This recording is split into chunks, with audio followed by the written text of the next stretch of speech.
मग त्याचा उपयोग तुम्ही करता. हालेलुया. परमेश्वराचा अधिकार त्याच्याजवळ होतो, पण तो विसरला त्या भीतीमुळे. काय करायचं त्याला सुचत नव्हतं. पण देव त्याला बोलला, तू काठीव का.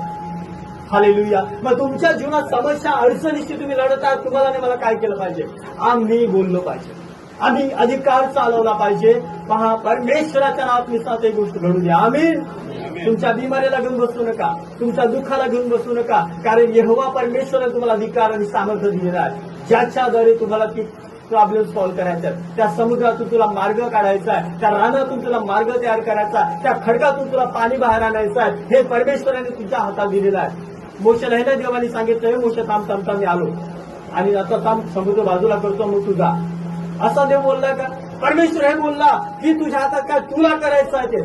प्रिय देवाच्या लेकरांनो, आम्ही देवामध्ये सामर्थ्य झालं पाहिजे, अधिकारामध्ये वाढलो पाहिजे, परमेश्वराच्या अधिकाराचा उपयोग करणारे झालो पाहिजे. आमच्या जीवनात आम्ही बोलायला शिकलो पाहिजे. प्रत्येकाला पास्टरचे मार्ग काय लागायचा. हालेलुया. आम्ही स्वतः परमेश्वराची शिष्य आहोत, आम्ही स्वतः देवाच्या अभिषेकचे लेकर आहोत. परमेश्वराने राज्य आणि या जगत असं तुम्हाला विकत घेतलेल्या येशूच्या रक्ताने आणि अधिकाराने स्वतः तुमच्या हातात दिलेला आहे. म्हणून तुम्हाला प्रत्येक तुमच्या कुटुंबात, परिवारात तुम्हाला स्वतःसाठी, परिवारासाठी खंबीरपणे उभे राहून परमेश्वराचं वचन बोलायचं, तुमच्या जीवनासाठी भविष्याने करायचं, तुमच्या लाईफसाठी. हालेलुया. जेव्हा तुम्ही या गोष्टी कराल, नक्की तुमची पुढची पिढी ख्रिस्तामध्ये आशीर्वादित राहील. चिंता करू नका.